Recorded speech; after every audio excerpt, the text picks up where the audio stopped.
हाँ जी, welcome back to the channel. So आपने टाइटल पढ़ लिया होगा, तो मैं आपको एक चीज़ क्लैरिफाई कर दूं कि जो मैं अभी आपके साथ जो डिस्कशन करूंगा वो होगा the only the term accounting, ना कि फाइनेंशियल अकाउंटिंग, ना कि मैनेजर अकाउंटिंग, ना कि कॉस्ट अकाउंटिंग, क्योंकि डिफरेंट टाइप्स ऑफ अकाउंटिंग होती है। तो मैं खाली आपके साथ जो टर्म है अकाउंटिंग, जो बेसिक टर्म है वही डिस्कशन करूँगा। तो जितने भी लोग हैं जो मेरा वीडियो देख रहे हैं, अगर उन्हें नॉलेज है कि अकाउंटिंग क्या होता है, अकाउंट्स के क्लासिफिकेशंस क्या होते हैं, ट्रांजैक्शंस किन्हें बोलते हैं, अकाउंटिंग क्यों करा जाता है, तो इस वीडियो को स्किप कर सकते हैं। बाकी जो लोग हैं वो पूरा देखें वीडियो को। मोस्टली जो 10th के जो स्टूडेंट है, जो कॉमर्स लेने का सोच रहे हैं, उनके लिए वीडियो बहुत हेल्पफुल होगा। सो आप इस वीडियो को पूरा देखें। तो वीडियो स्टार्ट करने से पहले अगर आपके पास कुछ भी क्वेरी हो, डाउट हो, सजेशन हो, तो आप मुझे लिंक्डइन में कनेक्शन रिक्वेस्ट भेज सकते हो, way we can connect each other, या फिर इंस्टाग्राम में फॉलो कर सकते हो, राइट। सो स्टार्ट करते हैं।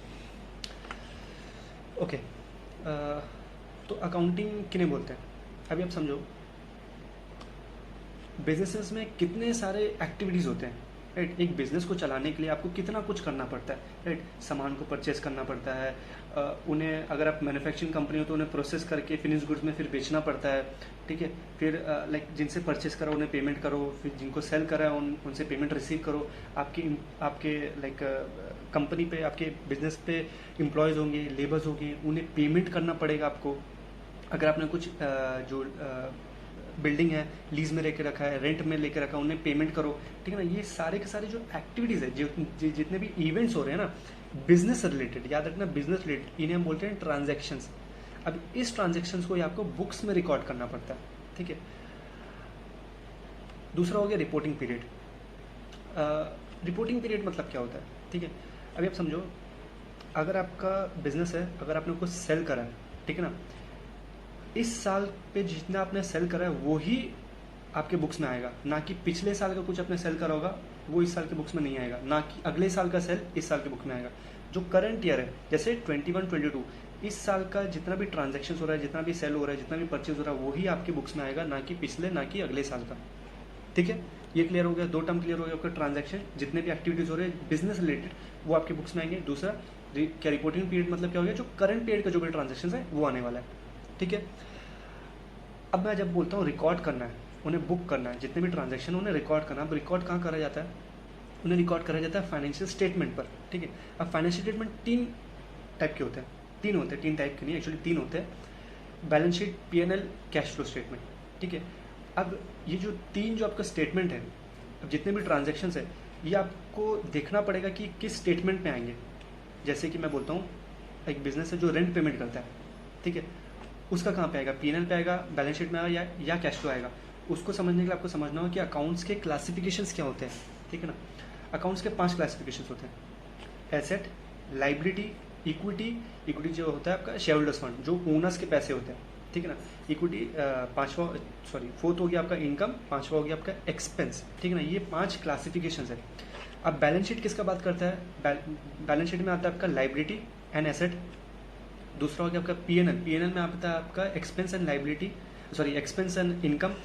तीसरा हो गया आपका cash flow statement. Cash flow statement मतलब क्या होता है, जितने भी कैश का इन एंड आउट हो रहा है, इनफ्लो एंड आउटफ्लो हो रहा है, वही सारे ट्रांजैक्शन, वही सारे जो एक्टिविटीज़ है वो आपके कैश फ्लो स्टेटमेंट में आते हैं, ठीक है। पीएनएल में आता है आपका expense and income, balance sheet में आता है आपका asset and liability, cash flow statement में आता है जो भी आपका कैश का लेन देन हो रहा है, इन एंड आउट हो रहा है, वो आता है, ठीक है। अब जैसे मैं आपको बोला कि रेंट, अगर आपका बिजनेस है, अगर आप रेंट पेमेंट करो, वो क्या आपका रेंट आपका एक्सपेंस है, तो आपका पीएनएल में आने वाला है, ठीक है। एक बात आप याद रखना, जब मैं बोलता हूँ रेंट इस साल का एक्सपेंस है, तो आपको पीएनएल में बुक करना है। अगर सपोज फॉर एग्जांपल पिछले साल 2021 का अगर आपने 2 महीना का रेंट जो आपको 30,000 बनता है, से 30,000 बन रहा है, वो आपने पेमेंट नहीं करा, तो आपका वो लाइबिलिटी बन जाता है इस साल के लिए। 2021 में आपने 30,000 का आपका रेंट बन रहा था, वो आपने पेमेंट नहीं करा, तो 21-22 में आके वो आपका लाइबिलिटी बन जाता है। क्योंकि आप समझो ना, मैंने क्या बोला था, रिपोर्टिंग पीरियड में जितना भी ट्रांजैक्शन है वो आपको रिकॉर्ड करना है, जबकि जो रेंट है वो तो आपका पिछले साल का है, तो इस साल के लिए आपका क्या हो गया, वो तो लाइबिलिटी हो गया ना, ठीक है। तो आपको लाइक क्लैरिटी रखना है कि कौन सा एक्सपेंस है, कौन सा इनकम है। क्योंकि क्या होता है, एक्सपेंस आपका लाइबिलिटी भी बनता है, इनकम आपका एसेट भी बन जाता है, ठीक है ना। तो आपको ये चीज़ समझना है। तो मैंने आपका साथ क्या डिस्कशन करा अभी, अकाउंटिंग किन्हें बोलते हैं, ट्रांजैक्शंस क्या होता है, रिपोर्टिंग पीरियड मतलब क्या होता है, और फाइनेंशियल स्टेटमेंट्स क्या होता है, राइट। अब जब मैं बोलता हूँ अकाउंटिंग क्यों करा जाता है, लास्ट है हमारा कि अकाउंटिंग क्यों करा जाता है। अभी आप समझो हम बिजनेस क्यों करते हैं, मेन मोटिव होता है हमारा लाइक प्रॉफिट, ठीक है ना। मेन मोटिव होता है हमें अपना बिजनेस को एक्सपैंड करना, उसको ग्रो करना, नया प्रोडक्ट लेके आना, नया सर्विस लेके आना, राइट। तो हमें ये चीज़ कैसे पता चलेगा अगर हम अकाउंटिंग ना करें, हमें पता ही नहीं चले कि हमारा इनकम इतना बन रहा है, हमारा एक्सपेंस इतना है, हमारा प्रॉफिट इतना आ रहा है, हमारे पास एसेट इतना है, हमारे पास लाइबिलिटी इतना है। मुझे अगर पता ही ना चले तो मैं कैसे सोच सकता हूँ कि मैं एक्सपैंड करूँगा, कितना मेरा प्रॉफिट बन रहा है, कुछ भी तो पता नहीं चलेगा, राइट।